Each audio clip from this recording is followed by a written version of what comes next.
Welcome to the Metaville. I'm Jeanne Curtin, an attorney and the Business Partnerships Director for Rocket Ship Consultants. I'm excited to be your ambassador to the Metaverse today.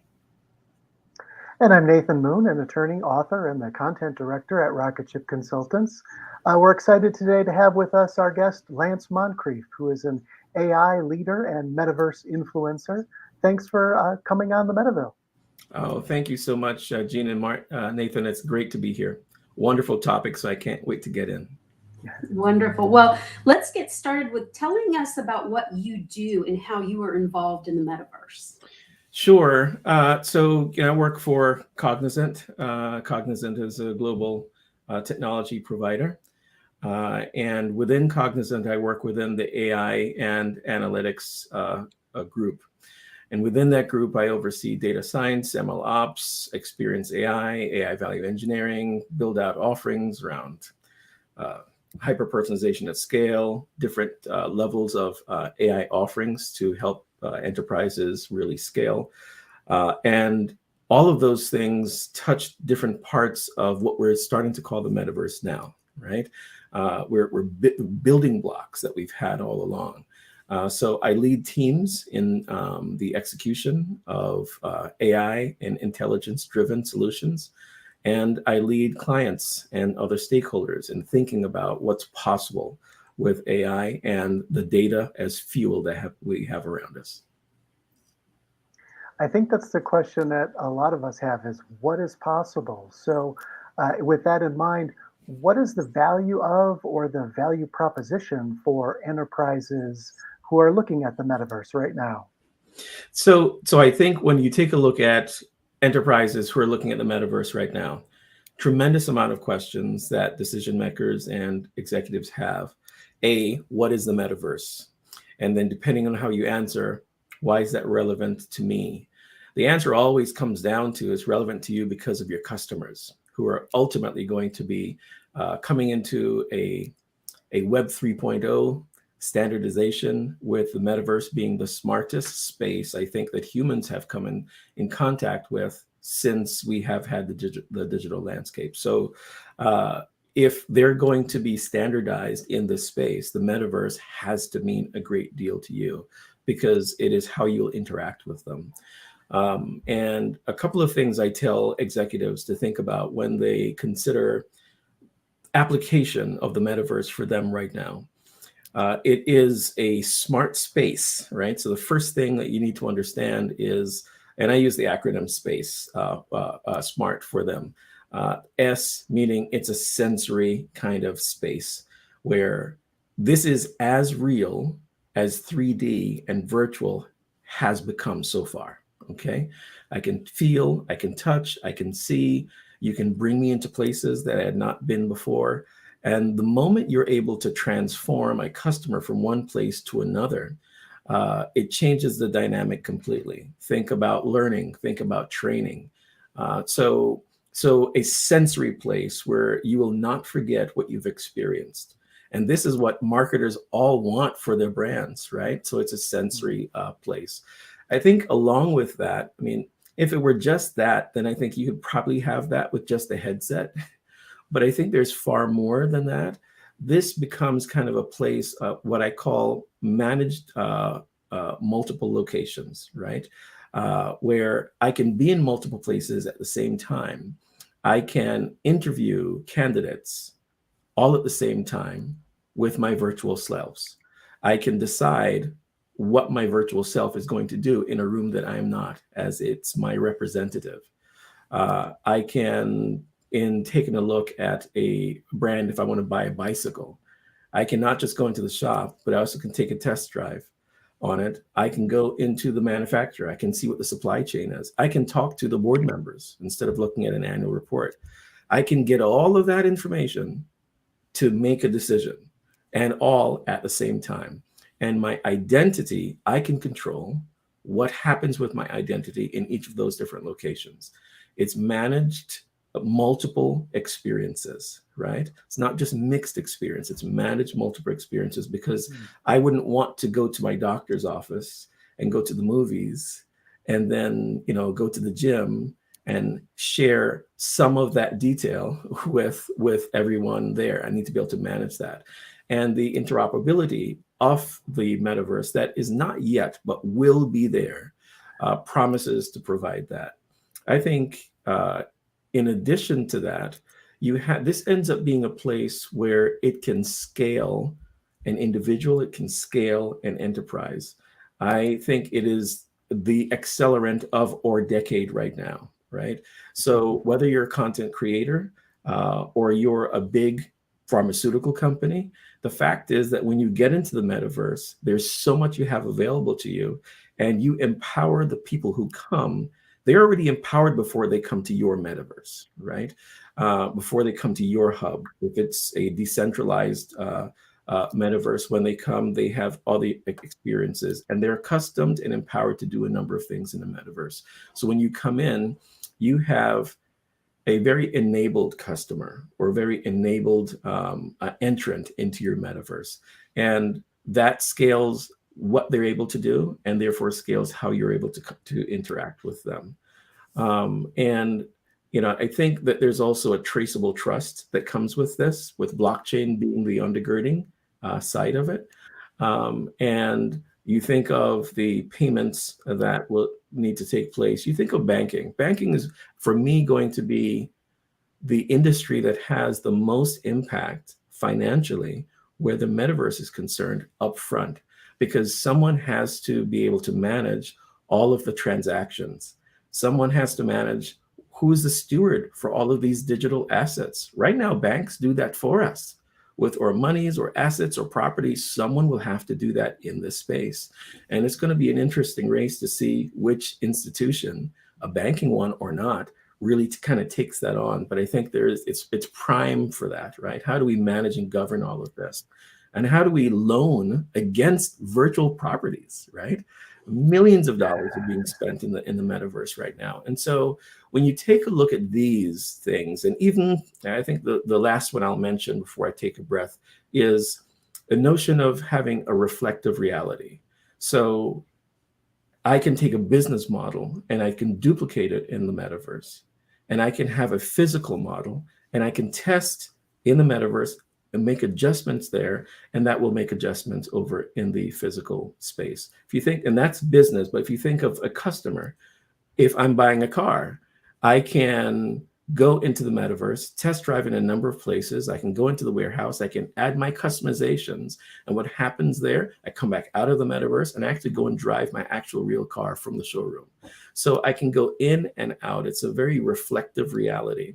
Now, when you take a look at all of these, a sensory place, a place that scales the ability to reach and retain people, traceable trust, you're talking about different areas where an enterprise now can say, I can't do it all when I start, but I'm glad to know that we can phase it out. And here's the one that's most important for us, or here's the area that we can test and the safest. And if we fail and land soft as we get our feet in.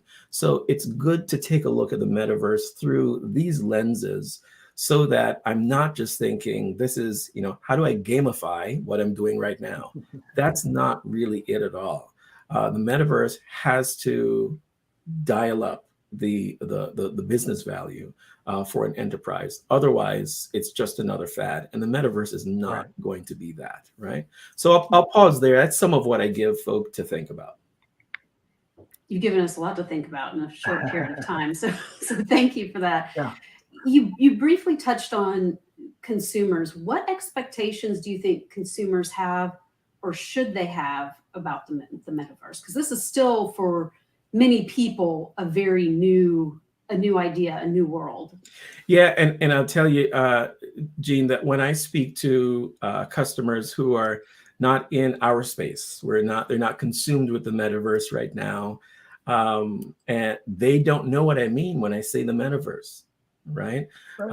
There's some folk who just don't know, and those customers are going to be overwhelmed by it. They're going to get sucked into it because it's going to be normal. But for the customers who are aware right now, who are not just fooling around the edges, but they are following a brand into the metaverse. A lot of customers are doing that, not going into the metaverse for the sake of the metaverse. You take a look at what Nike Land, what Nike has right now. Mm-hmm. You take a look at, I'm not sure if you've heard about what happened with Gucci. Gucci had an NFT that's tied to one of their purses, and that NFT sold for more in the metaverse than the purse sold in a real world. And so there is tremendous amount of activity. Adidas has done this. CVS is coming in. Travis Scott, 27 million people in his concert, in the metaverse. There's just a lot of folk coming in, following a brand. And so it's not so much that we have to be careful. It's not so much that customer is going to come in and join the metaverse because the customers are here. It's just that the metaverse will matter to customers long term. So smart folk are entering in and customers are coming with them. Right. They're giving them something to interact with at a completely different level.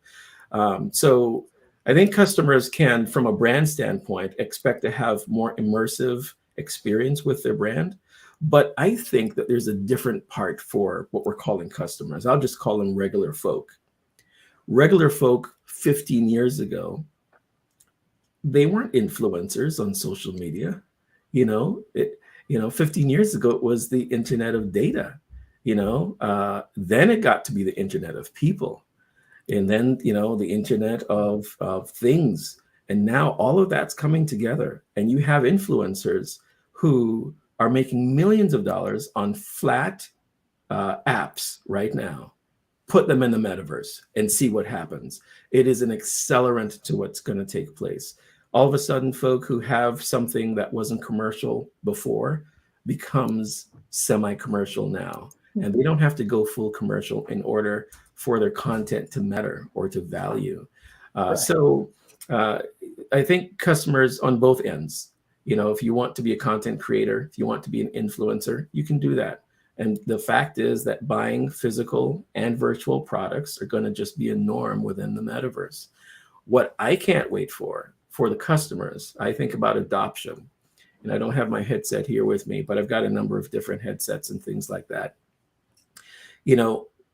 When we get to a place where you don't need a headset to experience the 3D portion of it, okay? Exactly. I think it's going to be fantastic. A lot of companies are ideating right now on haptic gloves, on sensors and multi-screens, glasses that will enable you to come in. I dream of a place where, the three of us can be in 3 different rooms and I just put little beacons around me anywhere I want. And that's my metaverse. And I can change the opacity. I can still see into the next room, but I can see this is my world that I'm in. And that's going to happen 5-10 years from now. The headsets that are so immersive right now to us, but catch this, disconnect us from our current world, which is right. They're going to be like 8-track tapes. You won't even talk about them anymore. So I think from an adoption standpoint, accessibility into the metaverse is going to drive a lot of what customers can expect. And then there's just a lot of brand loyalty that's bringing customers in right now. Lance, we're going to take a quick commercial break. Sure. And when we come back, we want to know how our audience can connect with you. And we've got a couple other questions we'd like to hear from the expert about. So give us just a minute. Awesome.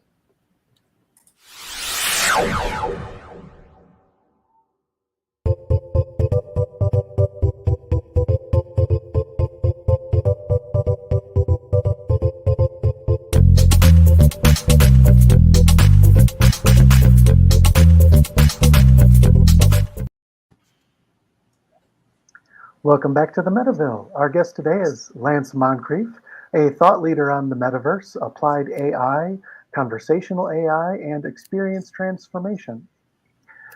So, Lance.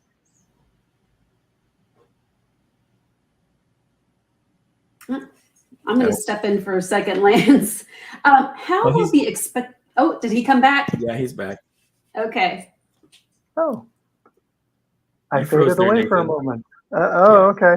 Yeah. Well, I'm in the middle of Mexico here, so sometimes the bandwidth doesn't quite keep up with me. So I was just saying our guest today is Lance Moncrieffe. He's a thought leader on the metaverse, applied AI, conversational AI, and experience transformation. So in regards to some of those titles, I've got a question here, and maybe you can help me understand the question as well as the answer to the question. And that is, how will the expected engagement impact customer or brand exchange?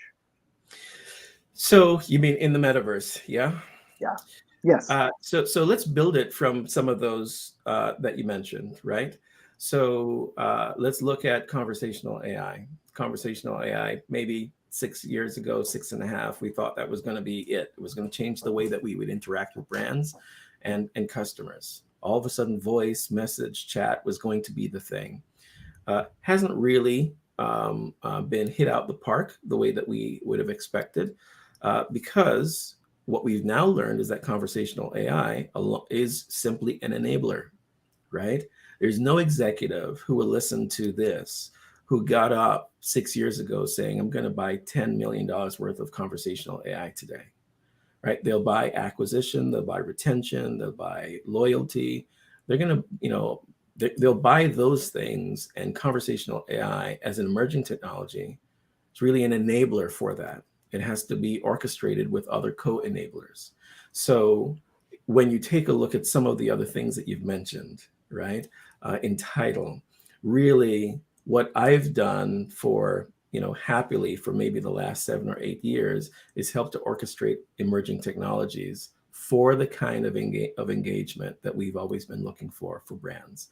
And the enterprises pay a lot of attention to that kind of engagement and are willing to enable these technologies, and they work under the hood, but the customer really doesn't pay attention to the expense of that engagement, right? They're just expecting, I'm going to get it faster. It's going to be on my terms. I want to be able to stop here and pick up later.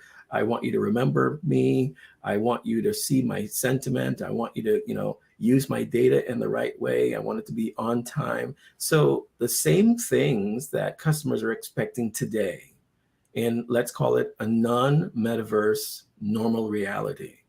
When we get them infused within the metaverse, they're going to be asking for that and more. And, there's going to be a little bit of debate around, more than a little, around ethics of the metaverse and, how you govern, how you utilize the data that folk provide you, and how empowered is the customer in dialing up or down that level of data depending on where they're going. And that will be answered, I think, really sweetly for them when we get to the place where we don't have these centralized pods that people have to go into, which is normal for us right now. But we have a very decentralized environment where I can go from one thing to another smoothly and know that as I transition, my data is going to be secure. That kind of fluid interoperability from one platform to another, when done well, customers you're going to now meet their expectation. Right. And I think there's an opportunity for enterprises, the collaborative enterprises, as we're trying to standardize Web 3.0 right now. When we put that in place properly, we have now an opportunity to not try to figure out ethics on the back end like we have for AI and for some of the other data fueled kind of technology initiatives, where we're catching up because customers are saying, no, you can't do that. What about me? I think now we get to do it early at the same time. So the metaverse, in fact, I think ends up being kind of an answer to some of the ethical questions that we've had before. For sure, we'll have some issues because it's a new emerging technology. But I think in the end, we'll be able to have a place where customers are safe, where they're more empowered than they've ever been before. And because of the vast amount of data that they're able to get and places they're able to go before making a decision, you're going to have more intelligent customers than you ever had before. So your product has to be perfect. Your assets have to be exactly what they're looking for. And it's going to put a lot of pressure on enterprises, more than we currently have right now. But it's going to be an exciting time. Does entering the metaverse now really matter? And if so, why? Because we've talked about so much as, years down the road. So why now? Yeah. So Jeanne, think about what we were just saying. It does matter, right? And it should matter for every enterprise should be thinking about how to strategically and smartly do this right now. And why that matters is because it's so new, the folk who are in right now are setting the standard for the next level of customer engagement. And what they do, you'll have to follow. You're going to have to, either you come in mold now, or you come later and you live by the mold. Now, it's going to be fluid, certainly there's going to be some change. But the fact is that whether it's Nike or Adidas or Gucci or the Foo Fighters or CVS with the first, trying to put in the first, metaverse pharmacy, all of these folk, you take a look at Morgan Stanley, is the first bank that has come in, just creating a lounge, but not just a lounge. They're creating, here's the mold for how you interact with customers and make them smarter about wealth and financing and saving and making sure they're making the right decisions, which impacts the entire economy. They're setting the standard for everybody else now. So when you come in early as an early entrant, as an enterprise, you get to set that standard. And you know what? When you make mistakes, because there is no one ahead of you, it seems smaller than it may have been, right? So when you come in later, after the folk who have set this, that's laid the mark, if you fall below that, it's very clear that you've fallen below that. But anyone who comes in right now, it's a softer landing because there isn't yet a full expectation, right? Because you don't have a ton load of customer. You do have a lot of customers, Decentraland has been, sold, $110 million worth of virtual real estate. Can you imagine that like 3 years ago saying that was going to be the case? There's a billion folk with, active headsets right now globally. That's going to double by 2024 is the estimate. So there's just a lot of traction here. And the last thing I'll say around entering in is from an economy standpoint. So you take a look at the cryptocurrency market. Right now, it's it's past 2 trillion. It's steaming towards a 3 trillion. And so that from a market standpoint, this matters. But early March, the US government put out an executive order around cryptocurrencies. And it's not just a matter of monitoring and governing it, but now it opens up the doorway for a digital dollar. What that does for folk who want to come in is that you can come in and establish yourself and take advantage of some of the things that cryptocurrencies are themselves right now pioneering. So it opens the door wider. And it's not just in the US. Once the US did that, days later, other central banks globally followed suit. It's changing the marketplace completely, which is why I go back to my statement. I want to see which banks actually take advantage of this, which financial institutions, end up being the ones who govern a lot of this. All this asset management is going to be phenomenal. If you think of the way the banks work, I get your asset, but then I make loans based on your asset. So, whoever governs these assets will change a lot of the future in front of us, right? So it's really more of a business set of propositions than it is, let's get into a very, ooey gooey, 3D world and feel good about seeing a landscape you've not seen before. That will be there too, but this is about scaling business. Folk who come in are able to kind of set the standard, Jeanne. And you're right. They're setting the tone and everyone else is going to have to play catch up. I love that. Well, Lance, thank you so much. You have given us quite a bit to think about, and we really appreciate you sharing your expertise with us. And thank you as well for allowing us to post your email address if folks who've watched the show want to get in touch with you. We really thank you for your time. Thank you so much for having me. Okay. Yes. Thank you, Lance, and thank you to our viewers. Just say that our show discusses all topics related to the metaverse. And if you'd like to suggest a guest or become a sponsor, please reach out to us. Don't forget to like and subscribe to our show, and of course, share it on your social media. Signing off from the Metaville, I'm Nathan Moon. And I'm Jeanne Curtin. Thank you. Bye now.